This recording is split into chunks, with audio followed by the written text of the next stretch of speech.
And then you have your usual addictions of other external sources and forces that are gonna try. Oh yeah, I left out addiction. Yeah. Okay, yeah, makes sense. Next question or final question. How many more? Huh? How many more questions? Yeah, fine. 3. Interesting. Okay, make it good. I'm all like the ending. Ooh, this one we kind of talked about in our past podcast with Charlene. Shout out Charlene. Shout out one time. Why? Ooh. Why don't we, the Black community, like to confront our mental health issues? Brian? Why don't we? Please enlighten us. Enlighten. Oh man. I think it all has to do with perspective. Not perspective. Perspective. Not just for perspective from the outside looking in, but perspective from one to themselves. You'd be surprised how many people feel so many different things, but don't even address it to themselves, let alone to other people. It's really hard to address certain issues that are going on with you when you are so focused on either trying to suppress it because you think that if I just don't think about it, ignore it, it will go away. If I hang out with certain people that do make me happy and again forget about it, it will go away. If I don't draw too much attention to it, then some people won't feel pity for me and it will go away. So I feel like in our community we're so focused on trying to be happy, trying to be passionate, trying to be prideful, trying to be this and that, trying to fit in, trying to stand up, trying to not be, try to not live by the stereotypical way of living, try to break societal norms. I feel like we're so focused on trying to just live our life in the best way because that's what our culture is all about, living our life in the best way because our ancestors worked so hard for us to get here. So we're not trying to,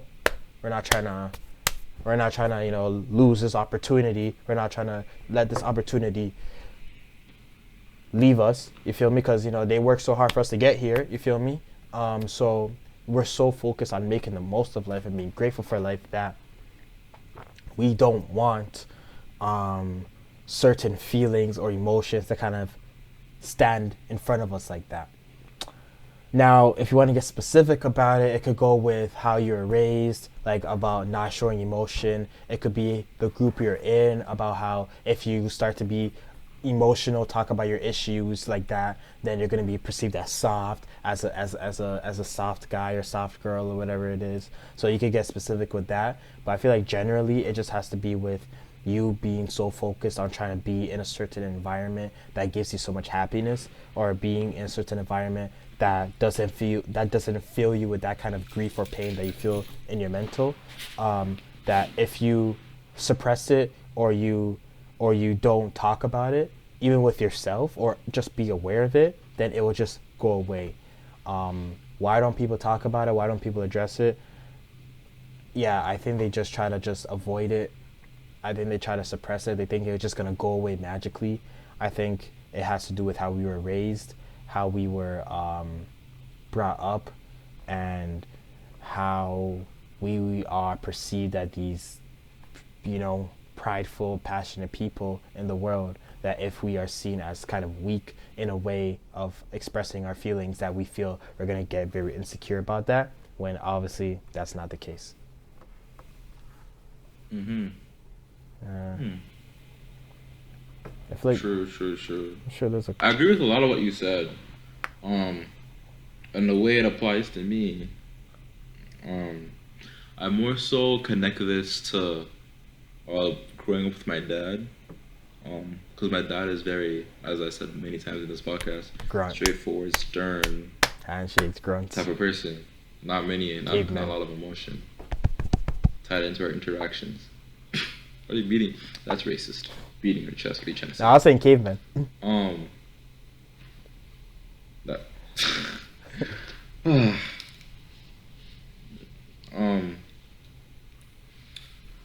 So maybe the lack of emotion, I more so attest that to growing up with him. Not really. I don't really attest that to being part of the black community. But there is definitely a thing where if you show emotion in our community, you are looked down upon. And shout out to Young Don, the sauce guy. Huh? Another YouTuber. You're not saucy enough to know who this YouTuber is. No, I didn't even hear the name. Young Don, the sauce guy. Interesting. Shout out to him. Yeah, you don't know who he is. I thought so. Well, he's a Jamaican YouTuber. Lives in California right now, I think. We were just talking about this thing. Like, there's one thing that Jamaican women can't stand, and it's a weak-minded man. So it's kind of something that's ingrained in our culture. That even a woman on the other side of our culture will one, find us less attractive the more emotion we show, and two, they'll take that as an opportunity. Not all, obviously, but some women might take that as an opportunity to then assert themselves over a man and then take advantage of that situation. No one wants to be taken advantage of. So a lot of men kind of shun that vulnerability. Good? Yep. A lot of men kind of shun that vulnerability so they don't have to deal with that, you know what I mean? Yeah, man. Not the best thing, but it's a thing. That's all I can say. It's something that exists.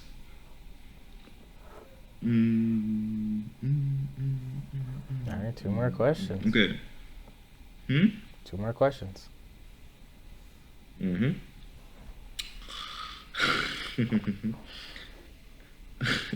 Oh, this one's funny. Okay. Why is there a checklist for being black? Wait, what? There's a checklist? Why is there a certain list of criteria that you need to meet in order to be black? Why is it that certain black people are seen more black or less black than others because of certain criteria that they fit or don't fit? Oh, right. This one hits me. This is like the opposite. A bit harder. This is like the opposite of the other question we asked. Wow, I remember. I'm like, yo, there's a criteria. Yo, I hope I fit the criteria. Oh yeah. Okay, I remember. Right, because they're like people. Yo, I would get this a lot. Where people are like, oh, when I see other black people, you know, you move like this. No, they move like this, but when I see you, you move like this. And good and bad compliments and insults, right? So I've heard a lot of those kind of statements in my day, in my little old self.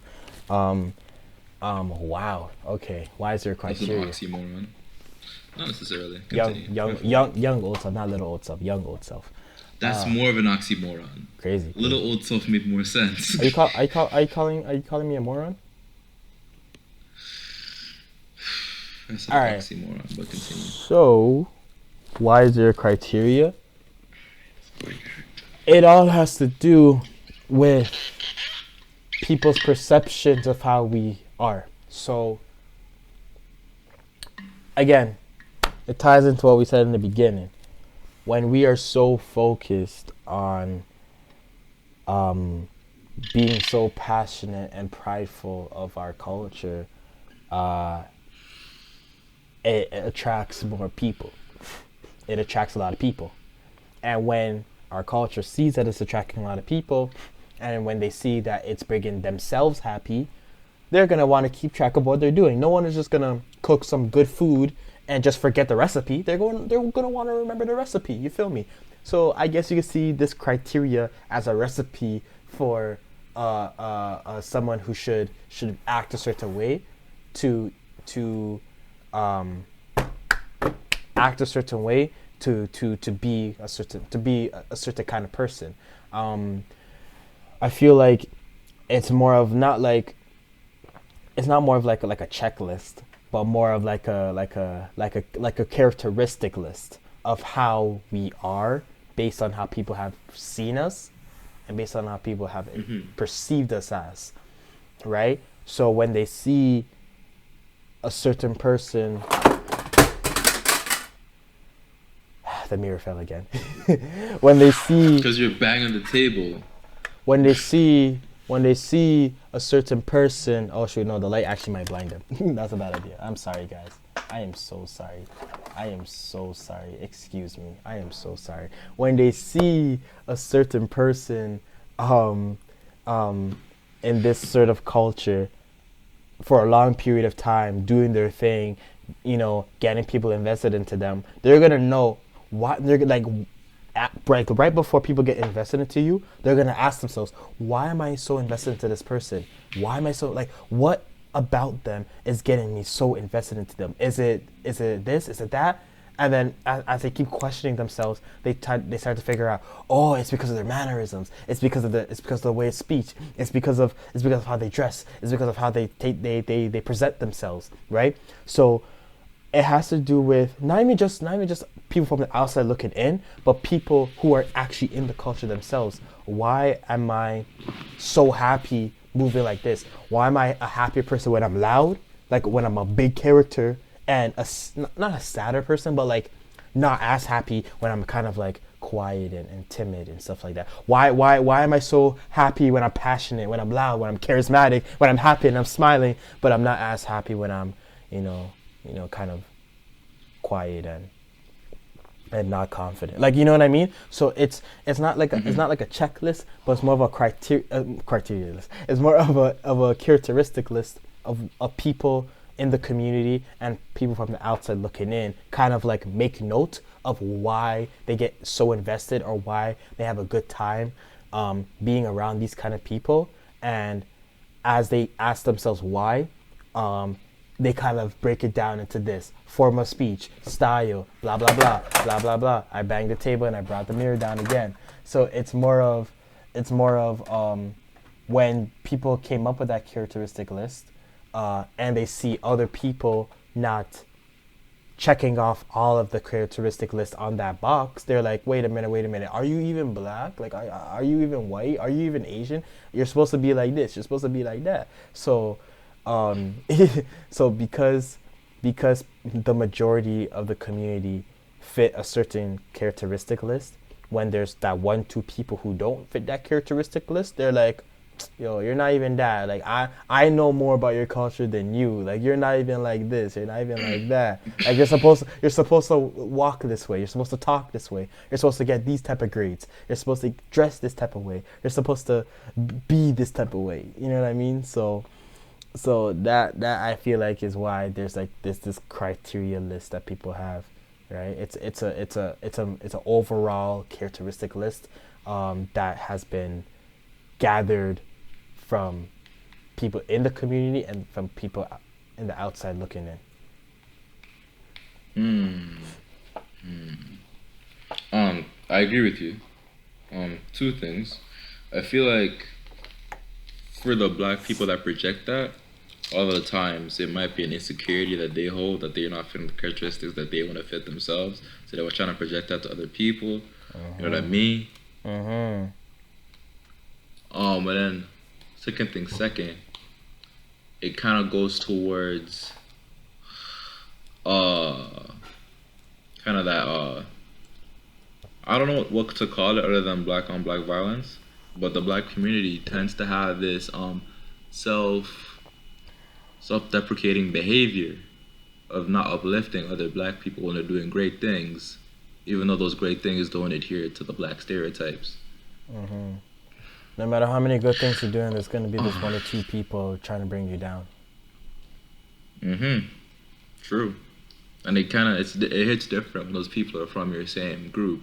Yeah. People that should be for you but are against you. It's human nature. It is human nature. And then the way I relate to it the most is being called whitewash a lot. Yo, and you didn't defend me. Because I was too busy getting called that too. No mass fender for my name. But it's okay. For my own name. Fam. Are they calling you whitewash now? You know why they can't call you that now? Because you have too much power. You have too much confidence. You have too much going for you in life.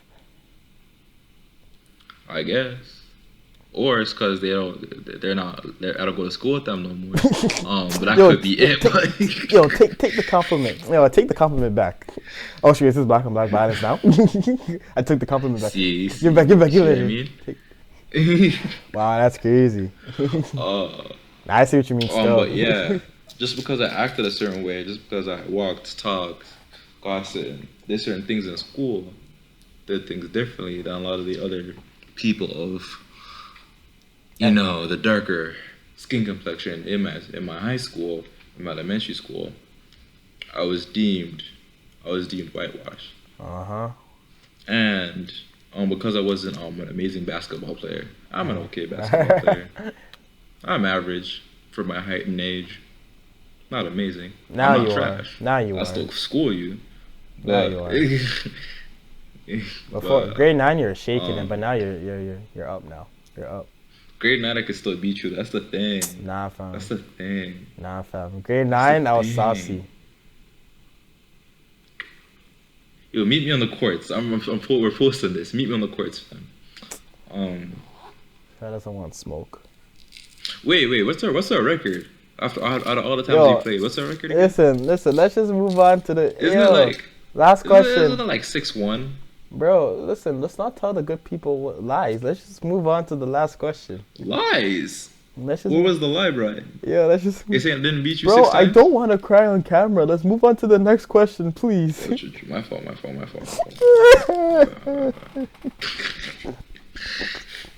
Oh yeah. Yeah, there's not much more to say other than that. Why do black people do that? Ask them. Shoot, I don't know. Ask them. Ask the black people that do it. Man, again, something kind of alluded to at the beginning of the question. Maybe it's an insecurity that they hold within themselves, that they are not living up to the same standards that make sense to them in their head. But just because it makes sense to them in their head, in their medulla oblongata, they're trying to project that to other people. Trying to project those same standards that they're trying to live by. Those same standards that they're bringing themselves down for not living by to other people. That could be it. But shoot. I lost and gained brain cells here in that sentence.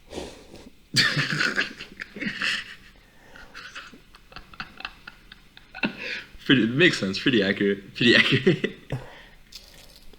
I'll use whatever's left in my brain for the last question. Oh, this one kind of ties in. You could just do this to wrap it up. Wrap it up. Yeah. Why is being educated a white thing? Wow, these are terms and stuff that I have never heard before. Interesting. Educated, white thing? No, that whole sentence. You never heard that before? Being together. Being together. The phrase together. Oh my god, yes.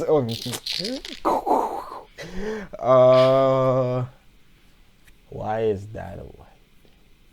I think that just ties into the whole thing about the characteristic list of what a black man is supposed to have, right? Based on history, you can go very specific in it, but based on history, based on when majority of us start to get education based on how many of us were getting education in the past to how much of us are getting education now. You can go by that logic. And compare it to how, they were getting education, how white people were getting education back then and now. You can compare the statistics. You could compare how the characteristic list of a black person to how one is now, and like to another person. You could compare those two people. You compare that person to that list. Man, yeah, I really just has to go with perception. Just perception and perceiving this person as this kind of characteristic list of you should be this, you should be that, you should be this, you should be that. And if you wear a suit in the ghetto, you're kind of seen as you're not black. That's all I wear. You know what I mean, huh? That's all I wear. You know what I mean? Like if you're wearing, when you hear the ghetto, you don't hear people. When you hear the word ghetto, you don't hear suits. You don't think you don't think education, you don't think those words, right? Because of how it's perceived, because of how the word and term and how people tie images and thoughts of that word together, right? So it's just more of how we are perceived from history, from our characteristic list, when we are compared to a different culture, and how they have been able to get certain things that we haven't in the past and now. Mm-hmm. And when you are not, and then when you are getting education in this case, you are kind of grouped in with a different culture. So you kind of are seen as, I guess, a traitor or whatever, because you're supposed to be in, you're supposed to fit, you're supposed to be in this societal norm, you're supposed to be in this characteristic list, but for some reason you're trying to move out of that characteristic list. So that's the best way I can really describe it. But as for some people, hey, if you black and you get an education, props to you. I'm black, I'm getting an education, props to me. Mm-hmm. I should give props to you, but I guess for the sake of the video, I will. But anyway, there's certain stereotypes that aren't conducive to the growth of a community.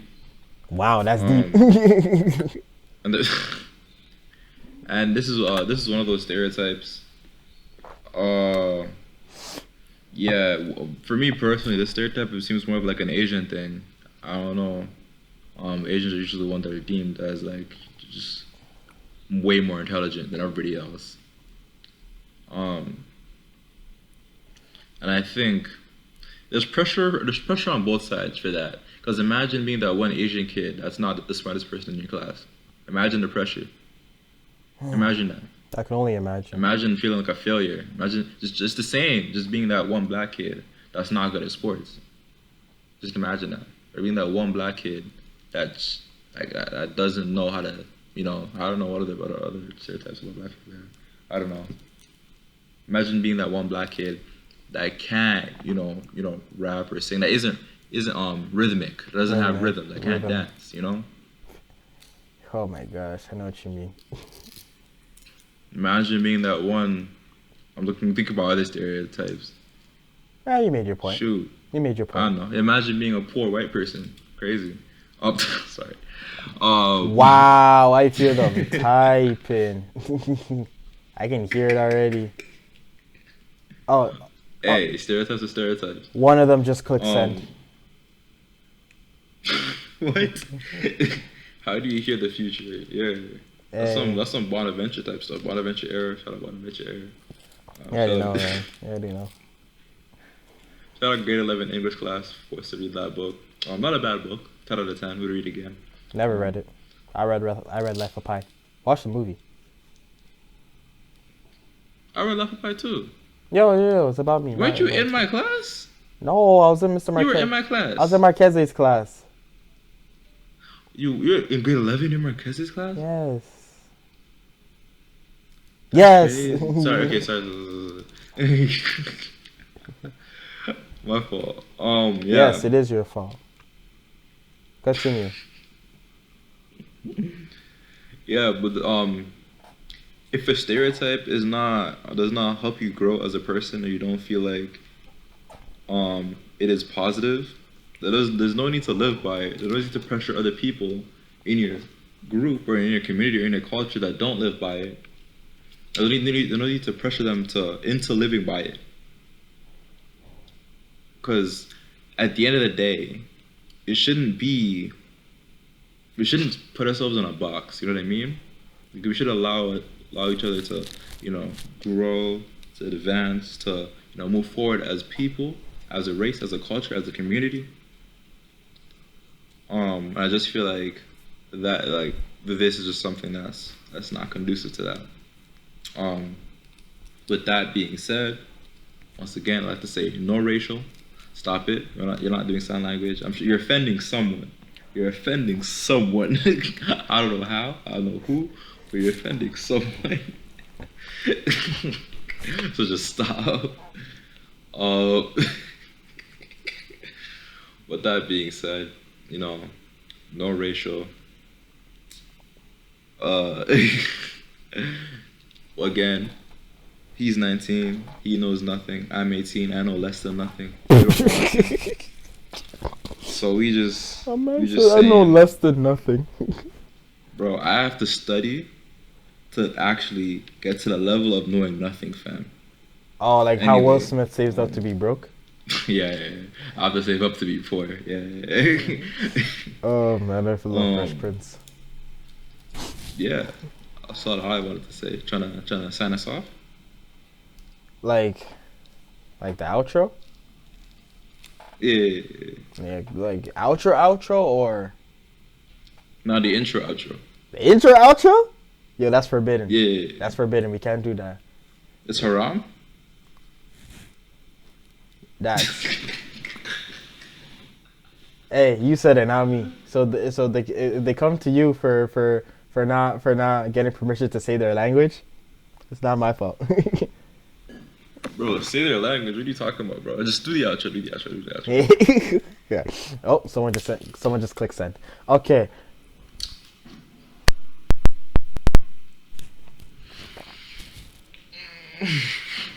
Thank you for tuning in to another episode of Unlock in Your Potential Excellence. We cherish each viewer that comes and watches and gets inspired and educated and inspirated and replies and lets us know how you feeling by watching our content. We do not take y'all for granted. We love y'all. We thank y'all and we appreciate y'all for tuning in to all of the content that we put forth out. Hey, we don't know what time of day, of year, of month we will be out of this quarantine wavelength of a lifestyle we are living, but we have a purpose, we have a mission to still fight for what you want. Go and chase your end goals, whatever it may be. This is your chance. You're not going to have this much free time again, trust me.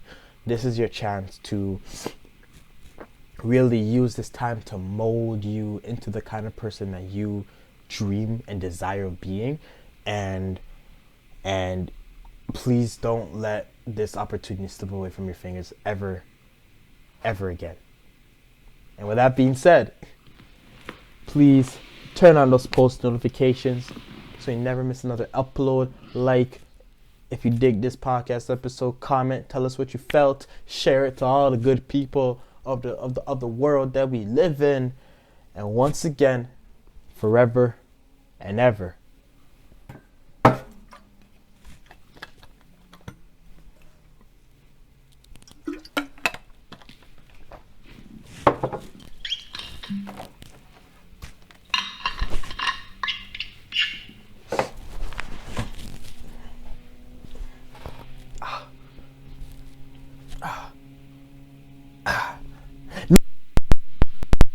to be excellent,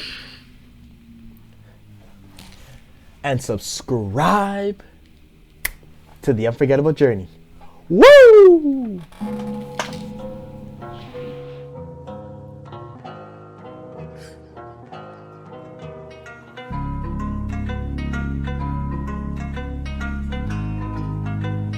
Arrows run it up. Yeah.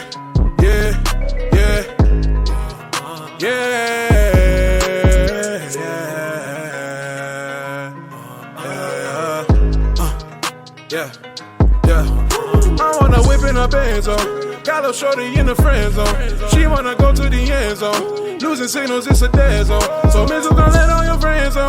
Know you hit me when I'm friends flow. Bet you call like an Eskimo. Want me tapping like a presto. She wanna transfer all of my decisions. I had to get up and go ahead and get it. All the streaming got me pushing my limits. Ask for Guinness way before I've been sinning. But I've been winning way before I'm winning. I've been there way before they try to kill me.